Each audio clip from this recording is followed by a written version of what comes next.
ਮਨੀਸ਼ ਤਿਵਾੜੀ ਜਿਹੜਾ ਕਾਂਗਰਸ ਦਾ ਐਮਪੀ ਰਿਹਾ ਅਨੰਦਪੁਰ ਸਾਹਿਬ ਤੋਂ ਪਿਛਲੀ ਟਰਮ ਦੇ ਵੇਲੇ, ਹੁਣ ਆਮ ਆਦਮੀ ਪਾਰਟੀ ਔਰ ਕਾਂਗਰਸ ਦਾ ਸਾਂਝਾ ਕੈਂਡੀਡੇਟ ਹੈ ਮਨੀਸ਼ ਤਿਵਾੜੀ। ਔਰ ਉਹਨੇ ਪਿਛਲੇ ਦਿਨਾਂ 'ਚ ਬਿਆਨ ਦਿੱਤਾ ਕਿ ਜੀ ਮੈਂ ਇਹ ਸਮਝਦਾ ਵੀ ਚੰਡੀਗੜ੍ਹ ਨੂੰ ਜਿਹੜਾ ਹੈ ਉਹ ਸਿਟੀ ਸਟੇਟ ਬਣਾਇਆ ਜਾਏ। ਜਿਹੜੀ ਮੰਗ ਹੁਣ ਤੱਕ ਕਰਦੇ ਆ ਕਿ ਜੀ ਚੰਡੀਗੜ੍ਹ ਪੰਜਾਬ ਦਾ ਹੈ ਜੀ ਔਰ ਇਹ ਹੈ, ਉਹ ਉਹਨੇ ਬਿਲਕੁਲ ਅਬੰਡਨ ਕਰ ਦਿੱਤੀ। ਨਾ ਕੋਈ ਕਾਂਗਰਸ ਦਾ ਲੀਡਰ ਪੰਜਾਬ ਦੇ ਵਿੱਚ ਜਿਹੜੇ ਉਹ ਸੁਖਪਾਲ ਖਹਿਰੇ ਵਰਗਾ ਜਿਹਨੇ ਜਾ ਕੇ ਸੰਗਰੂਰ 'ਚ ਲੱਤ ਫਸਾਈ ਹੈ, ਜਾਂ ਕਿਸੇ ਨੇ ਕੰਡੈਮ ਨਹੀਂ ਕੀਤਾ ਵੀ ਚੰਡੀਗੜ੍ਹ ਤੇ ਸਾਡਾ ਹੱਕ ਹੈ। ਔਰ even ruling party Aam Aadmi party, Bhagwant Mann, total ਬਿਟਰੇਅਲ। ਕਿਵੇਂ ਇਹ ਬੀਜੇਪੀ ਦੇ ਨਾਲ ਰਲ ਕੇ ਚੱਲ ਰਹੇ ਨੇ, ਬਿਲਕੁਲ ਕਿਵੇਂ ਇਹ ਹਿੰਦੂਤਵਾ ਦੇ ਏਜੰਡੇ ਤੇ ਕੰਮ ਕਰ ਰਹੇ ਨੇ।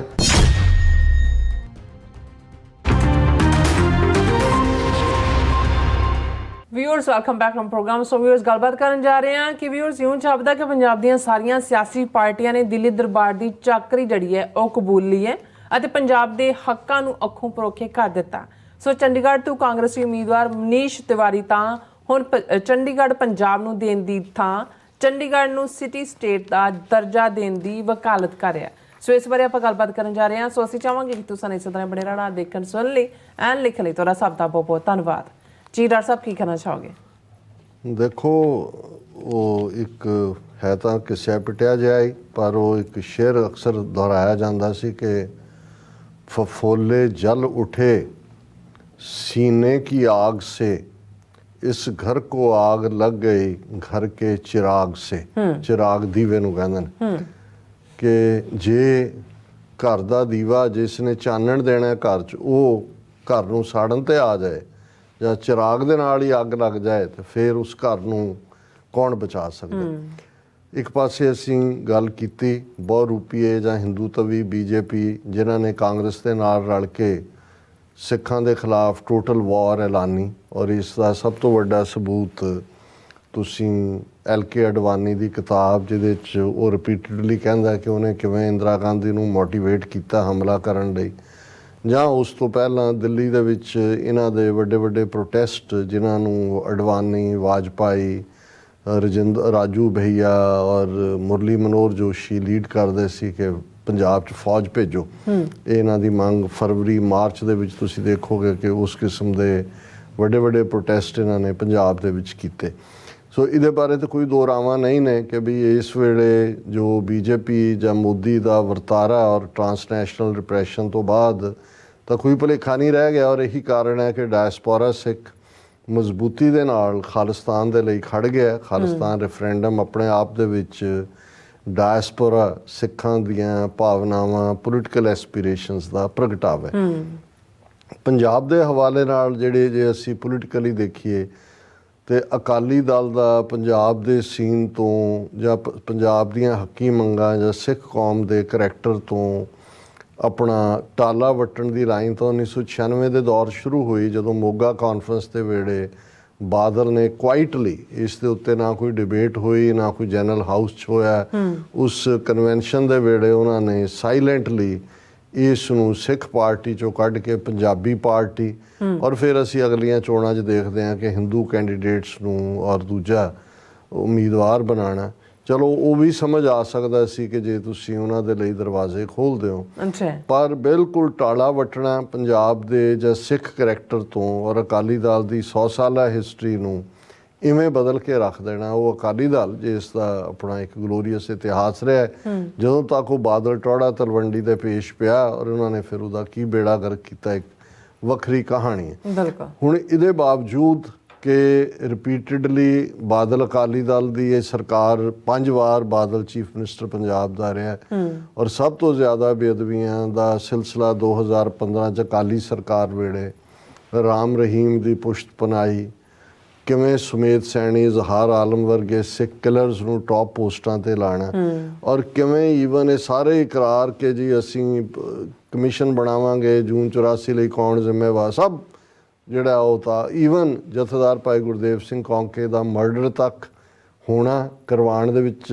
ਇੱਕ ਪਾਰਟੀ ਹੋਣਾ, ਔਰ ਜੇ ਤਿਵਾੜੀ ਰਿਪੋਰਟ ਆਈ ਤੇ ਉਸ ਨੂੰ ਵੀ ਗਾਇਬ ਕਰ ਦੇਣਾ, ਜਿਹੜੀ ਕਿੰਨੇ ਸਾਲਾਂ ਬਾਅਦ ਹੁਣ ਜਨਤਕ ਹੋਈ ਹੈ। ਇਹਨਾਂ ਸਾਰੇ ਦੇ ਚੱਲਦਿਆਂ ਜੋ ਫਿਰ ਹਸ਼ਰ ਹੋਣਾ ਸੀ ਹੋਇਆ। ਪਿਛਲੀ ਅਸੈਂਬਲੀ ਦੇ ਵਿੱਚ 15 ਸੀਟਾਂ ਰਹਿ ਗਈਆਂ ਸੀ, ਹੁਣ ਵਾਲੇ 'ਚ 3 ਸੀਟਾਂ ਨੇ, ਔਰ ਇਸ ਵੇਲੇ ਆਪਣੀ ਸਰਵਾਈਵਲ ਦੀ ਲੜਾਈ ਜਿਹੜੇ ਹੈ ਉਹ ਟੱਬਰ ਹੀ ਲੜ ਰਿਹਾ ਹੈ। ਏਜੰਟ ਹਾਲਾਂ ਜਿਹੜਾ ਉਹਨਾਂ ਨੇ ਮੈਨੀਫੈਸਟੋ ਜਾਰੀ ਕੀਤਾ ਉਹਦੇ 'ਚ ਲੰਬੇ ਚੌੜੇ ਵਾਅਦੇ ਐਤਕੀ ਕੀਤੇ, ਚੰਡੀਗੜ੍ਹ ਲੈਣ ਦਾ ਸੰਘਰਸ਼ ਤਾਂ ਸੁਖਬੀਰ ਬਾਦਲ ਮੇਰਾ ਖਿਆਲ ਹੈ 2-3 ਦਿਨ ਜੇਲ੍ਹ 'ਚ ਗਿਆ ਹੋਇਆ, ਉਹ ਵੀ ਕਰਪਸ਼ਨ ਚਾਰਜ 'ਚ ਅਮਰਿੰਦਰ ਦੇ ਵੇੜੇ। ਬਾਅਦ 'ਚ ਇਹਨਾਂ ਦੋਵਾਂ ਚੋਰਾਂ ਨੇ, ਅਮਰਿੰਦਰ ਟੱਬਰ ਔਰ ਬਾਦਲ ਟੱਬਰ ਨੇ ਸਮਝੌਤਾ ਕਰ ਲਿਆ ਤੇ ਗੱਲ ਮੁਕਾ ਦਿੱਤੀ। ਬਾਕੀ ਸੰਘਰਸ਼ ਹੁੰਦਾ ਜਦੋਂ ਤੁਸੀਂ ਕੁੱਟ ਖਾਣ, ਜੇਲ੍ਹਾਂ ਕੱਟਣ ਦੂਜੇ ਲਈ ਤਿਆਰ ਹੁੰਦੇ ਹੋ। ਉਹ ਇਹਨਾਂ ਨੇ ਕਿਉਂਕਿ ਪ੍ਰਾਈਵੇਟ ਲਿਮਟਿਡ ਬਣਾ ਤਾ ਅਕਾਲੀ ਦਲ ਨੂੰ, ਉਹਨਾਂ ਨੇ ਉਹ ਰਸਤਾ ਹੀ ਨਹੀਂ ਅਖਤਿਆਰ ਕਰਨਾ ਜਿਹੜਾ ਟਕਰਾਅ ਦਾ ਹੋਵੇ। ਔਰ ਹੁਣ ਵੀ ਤੁਸੀਂ ਇਹ ਦੇਖੋਗੇ ਕਿ ਮੋਦੀ ਨੇ ਪਟਿਆਲਾ ਰੈਲੀ ਦੇ ਵਿੱਚ ਆਮ ਆਦਮੀ ਪਾਰਟੀ ਔਰ ਕਾਂਗਰਸ ਤੇ ਤਾਂ ਹਮਲੇ ਕੀਤੇ। ਦਿੱਲੀ ਦੀ ਰੈਲੀ 'ਚ ਵੀ ਉਹਨੇ ਕਿਹਾ ਜੀ ਕਾਂਗਰਸ ਜਿਹਨੇ ਸਿੱਖਾਂ ਦੇ ਸਿਰਾਂ 'ਚ ਗਲਾਂ 'ਚ ਟਾਇਰ ਪਾ ਕੇ ਸਾੜਿਆ, ਔਰ ਦੂਜਾ ਪੰਜਾਬ 'ਚ ਵੀ ਉਹਨੇ ਕਿਹਾ ਜੀ ਭਗਵੰਤ ਮਾਨ ਇਹ ਤਾਂ ਹੁਕਮ ਹੀ ਜਾ ਕੇ ਦਿੱਲੀ ਕੇਜਰੀਵਾਲ ਤੋਂ ਲੈਂਦਾ ਹੈ, ਪੰਜਾਬ ਤਾਂ ਕਰਜ਼ਾਈ ਕੀਤਾ ਹੈ, ਇਹ ਤਾਂ ਰੇਤ mafia, send mafia, truck mafia, ਫਲਾਣਾ ਮਾਫੀਆ।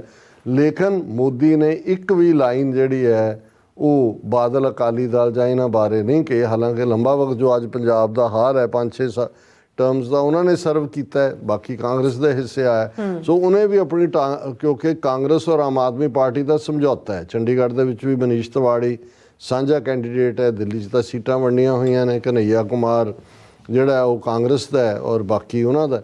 ਸੋ ਇਸ ਤੋਂ ਵੀ ਇਹ ਹੈ ਕਿ ਵੀ ਬਾਦਲ ਅਕਾਲੀ ਵਾਲੇ ਵੀ ਕਿਉਂਕਿ ਪੰਜਾਬ ਦੇ ਹੱਕਾਂ ਦੀ ਜਾਂ RSS ਦੇ ਜਾਂ ਦੂਜੇ ਖੁੱਲ੍ਹ ਕੇ ਉਹਨਾਂ ਨੇ ਕਦੇ ਨਾ ਸਟੈਂਡ ਲੈਣਾ, ਜੇ ਇੱਕ ਅੱਧੀ ਵਾਰੀ ਮੂੰਹ 'ਚੋਂ ਝੱਗ ਕੱਢ ਵੀ ਦੇਣਗੇ ਉਹਦੇ 'ਤੇ ਉਹਨਾਂ ਨੇ ਖਲੋਣਾ ਨਹੀਂ ਹੈ। ਕਿਉਂਕਿ ਅਲਟੀਮੇਟਲੀ ਇਹਨਾਂ ਨੂੰ ਵੀ ਇਹ ਲੱਗਦਾ ਹੈ ਕਿ ਬਈ ਸਰਕਾਰ ਤਾਂ ਅਸੀਂ ਇਹਨਾਂ ਦੇ ਨਾਲ ਹੀ ਰਲ ਕੇ ਬਣਾਉਣੀ ਹੈ। ਜੇ ਜਿਸ ਕਿਸਮ ਦਾ ਹਾਲ ਇਹਨਾਂ ਦਾ ਪਤਲਾ ਲੱਗ ਰਿਹਾ, ਜੇ 272 ਸੀਟਾਂ ਤੱਕ ਨਹੀਂ ਪਹੁੰਚਦੇ ਤੇ ਇੱਕ 2-2 ਸੀਟਾਂ ਦੀ ਵੀ ਲੋੜ ਹੋਏਗੀ। ਜੇ ਅਕਾਲੀਆਂ ਨੂੰ 2 ਸੀਟਾਂ ਮਿਲ ਵੀ ਜਾਂਦੀਆਂ ਨੇ ਤੇ ਉਹ ਵੀ ਉਹਨਾਂ ਦੇ ਲਈ ਅਸੈਟ ਹੋਏਗਾ।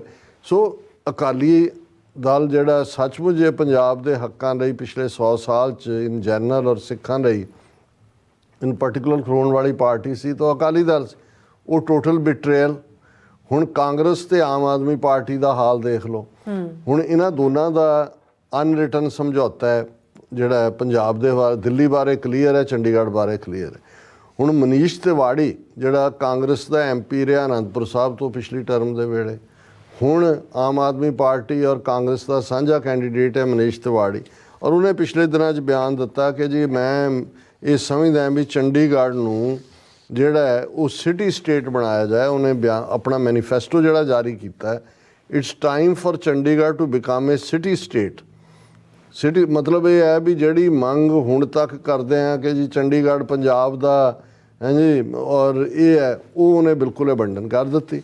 ਔਰ ਇਹਦੇ ਬਾਵਜੂਦ ਤੁਹਾਨੂੰ ਨਾ ਕੋਈ ਕਾਂਗਰਸ ਦਾ ਲੀਡਰ ਪੰਜਾਬ ਦੇ ਵਿੱਚ, ਜਿਹੜੇ ਉਹ ਸੁਖਪਾਲ ਖਹਿਰੇ ਵਰਗਾ ਜਿਹਨੇ ਜਾ ਕੇ ਸੰਗਰੂਰ 'ਚ ਲੱਤ ਫਸਾਈ ਹੈ, ਜਾਂ ਕਿਸੇ ਨੇ ਕੰਡੈਮ ਨਹੀਂ ਕੀਤਾ ਵੀ ਚੰਡੀਗੜ੍ਹ ਤੇ ਸਾਡਾ ਹੱਕ ਹੈ। ਔਰ even ruling party Aam Aadmi party, Bhagwant Mann, total ਬਿਟਰੇਅਲ। ਮਤਲਬ ਹੁਣ ਅਸੀਂ ਜਦੋਂ ਬੱਚੇ ਹੀ ਜਿਹੜੇ ਨੇ ਉਹ ਘਰ ਦੀ ਤਬਾਹੀ ਲਈ ਆ ਜਾਣ, ਹੁਣ ਇਹੀ ਨੇ ਜਿਨ੍ਹਾਂ ਨੂੰ ਪੋਲੀਟੀਕਲ ਪਾਰਟੀਆਂ ਨੇ ਜਿਨ੍ਹਾਂ ਨੇ ਹੱਕਾਂ ਲਈ ਖਲੋਣ। ਕੋਈ ਅਸੀਂ ਇਹ ਤਾਂ ਨਹੀਂ ਐਕਸਪੈਕਟ ਕਰਦੇ ਇਹਨਾਂ ਤੋਂ ਵੀ ਇਹਨਾਂ ਨੇ ਖਾਲਿਸਤਾਨ ਜ਼ਿੰਦਾਬਾਦ ਕਹਿਣਾ, ਪਰ ਕਿਵੇਂ ਇਹ BJP ਦੇ ਨਾਲ ਰਲ ਕੇ ਚੱਲ ਰਹੇ ਨੇ, ਕਿਵੇਂ ਇਹ ਹਿੰਦੂਤਵਾ ਦੇ ਏਜੰਡੇ ਤੇ ਕੰਮ ਕਰ ਰਹੇ ਨੇ, ਇਵੇਂ ਲੱਗਦਾ। ਔਰ ਇਹਦੇ 'ਚ ਕੋਈ ਸ਼ੱਕ ਨਹੀਂ ਹੈ। ਜਦੋਂ ਮੈਂ ਬਹੁਤ ਵਾਰੀ ਨੈਗੇਟਿਵਿਟੀ ਵਾਲੇ ਸਾਰੇ ਨੂੰ ਤਾਂ ਕੁਝ ਕਹਿਣਗੇ ਜੀ ਦੇਖੋ ਸਰ ਸਿਮਰਨਜੀਤ ਸਿੰਘ ਮਾਨ ਨੇ ਉਹ ਆਵਾਜ਼, ਉਹ ਤਾਂ ਹੈ ਹੀ ਨੇ। ਅਸੀਂ ਗੱਲ ਕਰ ਰਹੇ ਹਾਂ ਕਿ ਜਿਹੜੀ ਮੁੱਖ ਧਾਰਾ ਸੋ ਕਾਲਡ ਬਣਾ ਦਿੱਤੀ ਹੋਈ ਹੈ ਇਹਨਾਂ ਨੇ। ਸਿਮਰਨਜੀਤ ਸਿੰਘ ਮਾਨ ਤਾਂ ਸ਼੍ਰੋਮਣੀ ਅਕਾਲੀ ਦਲ ਅੰਮ੍ਰਿਤਸਰ, ਉਹ ਇੱਕੋ ਇੱਕ ਆਵਾਜ਼ ਹੈ, ਦਲ ਖਾਲਸਾ ਹੈ। ਭਾਵੇਂ ਉਹ ਪੋਲੀਟੀਕਲ ਸਿਸਟਮ ਜਾਂ ਇਲੈਕਸ਼ਨਾਂ ਦਾ ਬਾਈਕਾਟ ਕਰਦੇ ਨੇ, ਪਰ ਅਸੀਂ ਗੱਲ ਕਰ ਰਹੇ ਹਾਂ ਕਿ ਜਿਹੜੀਆਂ ਅੱਜ ਪੰਜਾਬ ਦੇ ਵਿੱਚ 4 ਕੋਨੇ ਮੁਕਾਬਲਿਆਂ ਵਾਲੀਆਂ ਧਿਰਾਂ, ਕਾਂਗਰਸ ਹੈ, ਆਮ ਆਦਮੀ ਪਾਰਟੀ ਹੈ, BJP ਹੈ ਔਰ ਬਾਦਲ ਦਲ ਹੈ, ਇਹਨਾਂ ਸਾਰਿਆਂ ਨੇ ਕਿਵੇਂ ਅਬੈਂਡਨ ਕੀਤਾ ਪੰਜਾਬ ਦੇ ਏਜੰਡੇ ਨੂੰ, ਪੰਜਾਬ ਦੀਆਂ ਮੰਗਾਂ ਨੂੰ। ਔਰ ਜੇ ਸੁਖਪਾਲ ਖਹਿਰੇ ਨੇ ਲੈਫਟ ਹੈਂਡਡ ਜਿਹਾ ਕੰਪਲੀਮੈਂਟ ਕਿ ਜੀ ਰਾਜਸਥਾਨ ਔਰ ਉੱਤਰਾਖੰਡ ਦੀ ਟਰਮ ਦੇ ਉੱਤੇ ਪੰਜਾਬ 'ਚ ਵੀ ਲਾਅ ਹੋਣਾ ਚਾਹੀਦਾ, ਤੇ ਕਿਵੇਂ ਪੰਜੇ ਝਾੜ ਕੇ ਸਾਰੇ ਪਏ ਇਨਕਲੂਡਿੰਗ ਭਗਵੰਤ ਮਾਨ। ਉਹ ਕਹਿ ਰਿਹਾ ਅਸੀਂ ਤਾਂ ਲੰਗਰ ਲਾਉਣ ਵਾਲੇ ਹਾਂ ਜੀ, ਦੇਖੋ ਬਾਹਰ ਤੇ ਸਾਡੇ ਜਾ ਕੇ ਕੰਮ ਕਰਦੇ ਨੇ, ਇਹ ਭਈਆਂ ਨੂੰ ਇਸ ਤਰ੍ਹਾਂ ਕਹਿਣਾ ਨਾ ਨਾ ਨਾ ਨਾ, ਅਸੀਂ ਤਾਂ ਉਹਨਾਂ ਨੂੰ, ਇਹ ਤਾਂ ਸਾਡੇ ਜਵਾਈ ਨੇ। ਹੁਣ ਜਦੋਂ ਤੁਸੀਂ ਇਸ ਲੈਵਲ ਤੱਕ ਕੋਈ ਨਿਗਰ ਜਾਂਦਾ ਹੈ ਤਾਂ ਫਿਰ ਇਹ ਸੌਖਾ ਨਹੀਂ ਹੁੰਦਾ। ਹਾਲਾਂ ਸ਼ਾਇਦ ਅੱਜ ਦੇ ਪ੍ਰੋਗਰਾਮ ਨੂੰ ਦੇਖ ਕੇ ਜਾਂ ਸੁਣ ਕੇ ਕੁਛ ਨੂੰ ਚੰਗਾ ਨਹੀਂ ਲੱਗੇਗਾ ਵੀ ਅਸੀਂ ਸ਼ਾਇਦ ਨੈਗੇਟਿਵਿਟੀ ਵਾਲਾ ਪੱਖ ਜ਼ਿਆਦਾ ਦੇ ਰਹੇ, ਪਰ ਇਹ ਵੀ ਇੰਪੋਰਟੈਂਟ ਹੁੰਦਾ ਹੈ। ਇਹਦੇ 'ਚ ਕੋਈ ਦੋ ਰਾਵਾਂ ਨਹੀਂ ਨੇ ਕਿ ਸਿੱਖ ਨੇਸ਼ਨ ਡਿਟਰਮਿੰਡ ਹੈ ਖਾਲਿਸਤਾਨ ਲਿਬਰੇਟ ਕਰਾਉਣ ਲਈ। ਜਿਓਪੋਲੀਟੀਕਲ ਸਿਚੁਏਸ਼ਨਸ ਉਸ ਪਾਸੇ ਵੱਲ ਜਾ ਰਹੀਆਂ ਨੇ। ਪੰਜਾਬ ਦੇ ਵਿੱਚ ਵੀ ਇੱਕ ਧਿਰ ਜਿਹੜੀ ਹੈ ਉਹ ਅਲਟੀਮੇਟਲੀ ਡਟ ਕੇ ਖੜੀ ਹੈ ਜਿਹੜੀ। ਲੇਕਿਨ ਜਦੋਂ ਤੱਕ ਤੁਸੀਂ ਇਹ ਸਾਰੇ ਜਿਹੜੇ ਬਹੁ ਰੂਪੀਏ ਵਿਕੇ ਹੋਏ ਦਿੱਲੀ ਦਰਬਾਰ ਦੇ ਦਰਬਾਰੀ ਇਹਨਾਂ ਨੂੰ ਐਕਸਪੋਜ਼ ਨਾ ਕਰੋਗੇ ਤਾਂ ਫਿਰ ਕਈ ਵਾਰ ਇਹ ਹੁੰਦਾ ਕਿ ਵੀ ਇਹ ਵੀ ਜਿਵੇਂ ਉਹ ਚੋਰ ਚੋਰ ਚੋਰ ਕਹਿ ਕੇ ਜਦੋਂ ਭੀੜ ਮਗਰ ਹੁੰਦੀ ਹੈ ਤੇ ਜਿਹੜਾ ਚੋਰ ਹੁੰਦਾ ਕਈ ਵਾਰੀ ਉਹ ਵੀ ਭੀੜ 'ਚ ਰਲ ਜਾਂਦਾ, ਉਹ ਵੀ ਰੌਲਾ ਪਾਉਣ ਲੱਗ ਜਾਂਦਾ ਚੋਰ ਚੋਰ। ਸੋ ਸਾਨੂੰ ਇਹਨਾਂ ਸਾਰਿਆਂ ਦੇ ਉੱਤੇ ਨਜ਼ਰਸਾਨੀ ਕਰਨ ਦੀ ਲੋੜ ਹੈ ਕਿ ਇਹ ਸਾਰੇ ਹੀ ਪੰਜਾਬ ਦੇ ਦੋਖੀ ਬਣ ਕੇ ਦਿੱਲੀ ਦਰਬਾਰ ਦੇ ਕੁੱਤੇ ਨੇ। ਜਦੋਂ ਅਸੀਂ ਕਹਿੰਦੇ ਹਾਂ ਜੀ ਇਸ ਐਗਜ਼ਿਸਟਿੰਗ ਪੋਲੀਟੀਕਲ ਸਿਸਟਮ 'ਚੋਂ ਸਿੱਖਾਂ ਲਈ ਕੁਛ ਨਹੀਂ ਨਿਕਲਣਾ ਤੇ ਬਿਹਾਈਂਡ ਇਹੀ ਹੁੰਦਾ, ਇਹੀ ਚਾਰ ਧਿਰਾਂ ਨੇ। ਹੁਣ ਇਹਨਾਂ 'ਚੋਂ ਤੁਸੀਂ ਦੇਖ ਲਓ ਕਿਹੜਾ ਪੰਜਾਬ ਦੀ ਆਜ਼ਾਦੀ ਤਾਂ ਦੂਰ ਦੀ ਗੱਲ, ਪੰਜਾਬ ਦੇ ਪਾਣੀਆਂ ਦੀ ਗੱਲ, ਪੰਜਾਬੀ ਬੋਲਦੇ, ਈਵਨ ਸਿੰਬੋਲਿਕ ਵੀ। ਹਾਲਾਂਕਿ ਮੂੰਹ ਨਾਲ ਉਹ ਖਾਂਡ ਕਹਿਤ ਹੋਤ ਨਾ ਸਵਾਦ ਮਿੱਠੋ। ਜੇ ਤੁਸੀਂ ਕੋਈ ਐਜੀਟੇਸ਼ਨ ਹੀ ਨਹੀਂ ਕਰਨੀ, ਕੋਈ ਮੋਰਚਾ ਨਹੀਂ ਲਾਉਣਾ, ਕੋਈ ਕੁਛ ਨਹੀਂ ਕਰਨਾ ਤੇ ਨਾ ਤੁਹਾਡੇ 60 ਸਾਲ ਹੋ ਗਏ ਨੇ ਪੰਜਾਬੀ ਬੋਲਦੇ ਇਲਾਕੇ, ਕਹੀ ਜਾਓ ਇੱਕ ਕਮਿਸ਼ਨ ਨਹੀਂ ਬਣਾ ਸਕੇ ਤੁਸੀਂ। 5 ਵਾਰ ਪੰਜਾਬ 'ਚ ਰੂਲ ਕੀਤਾ ਹੈ, ਸੈਂਟਰ ਦੇ ਵਿੱਚ 19 ਵਾਰੀ ਤੁਸੀਂ ਬੀਜੇਪੀ ਦੇ ਨਾਲ ਭਾਈਵਾਲ ਰਹੇ ਹੋ ਤੇ ਲੇਕਿਨ ਇੱਥੋਂ ਤੱਕ ਵੀ ਕਹਿਣ ਨੂੰ ਇਹਨਾਂ ਦਾ ਜਿਹੜਾ ਉਹ ਇਸ ਤੋਂ ਭਗੌੜੇ ਨੇ। ਸੋ ਇਹਨਾਂ ਦੀ ਜਿਹੜੀ ਹੈ ਪਛਾਣ ਹੋਣੀ ਬੜੀ ਜ਼ਰੂਰੀ ਹੈ ਜੀ। ਡਾਕਟਰ ਸਾਹਿਬ ਤੁਹਾਡਾ ਬਹੁਤ ਬਹੁਤ ਧੰਨਵਾਦ। ਸੋ ਇੱਥੇ ਲੈਣ ਬ੍ਰੇਕ। ਵਿਊਅਰਸ ਤੁਸੀਂ ਕਿਤਨੀ ਜਾਣਾ, ਮਿਲਦੇ ਹਾਂ ਆਫਟਰ ਦਿਸ ਸ਼ਾਰਟ ਬ੍ਰੇਕ।